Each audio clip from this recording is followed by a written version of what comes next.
Naman gagawin natin ngayon mga boss, box ng speaker. Matagal ko nang napuputol-putol yan. Kaso wala pang wala pang budget yung may-ari. Kakabili lang kasi niya ng tweeter, 2 piraso. Tapos 2 yung speaker, malalaki. Ito yung isa. Ano na siyang guhit dito, yung hinihintay lang namin yung tweeter. Kakabili lang kasi mahirap naman magbutas kung ang tweeter hindi alam kung gaano kalaki. So may mga natabas na ako mga boss. Yan, yung mga yan. Bubuhin ko na lang. Bubutasin para dito sa speaker. 2 speaker at saka 2 tweeter. Ganito po yung gagawin ko ng mga boss. Ito yung sa picture. Kinuhanan ko lang po yun sa picture. Kumuha lang po ako sa mga online. Yan. Yan siya. Gagawin kong katulad yan. Siguro ganito. 2 yung pinagpipilian ko eh. Yan po mga bossing. Umpisa na po natin gawin. Ito na po yung isang speaker mga boss. Para dito. Medyo maliit pala ito.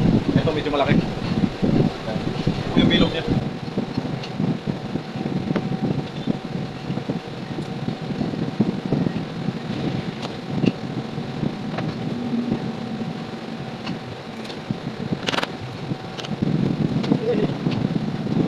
Isa lang po yung Twitter nila mga boss.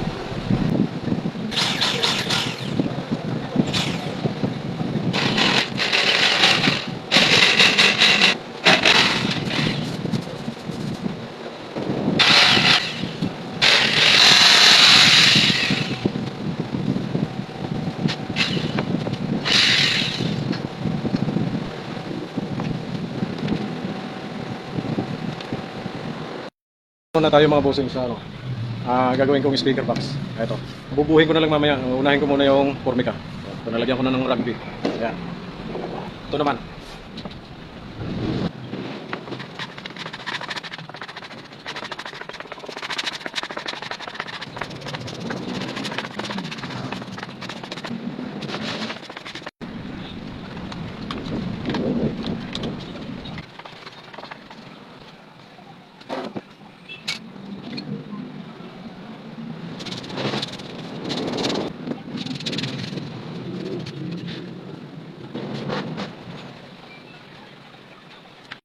Natin yun sa yung Formica mga bossing sa baseboard.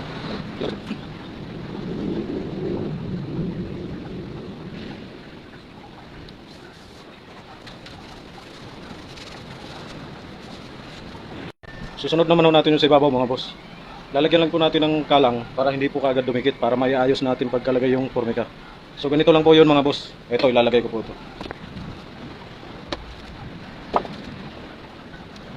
Ito yung lalagay natin mga bossing.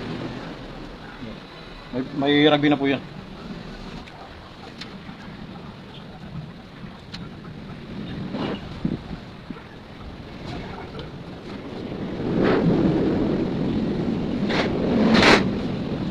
Yan po mga bossing, saka po natin tanggalin yung nilagay natin sa ilalim.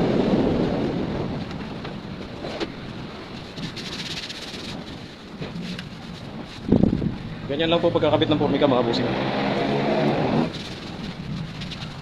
Ititrim naman po natin mga bossing. Ito lang po gamit ko mga boss. Half moon kikil.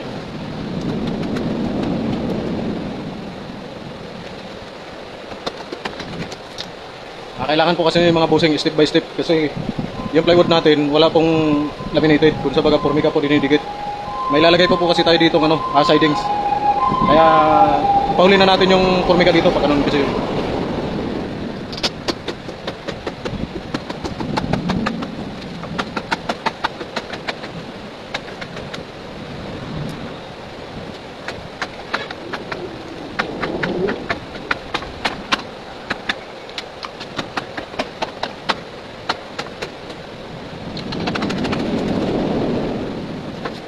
Yung mga nandito mga boss, pahuli na po natin yan. Yan po.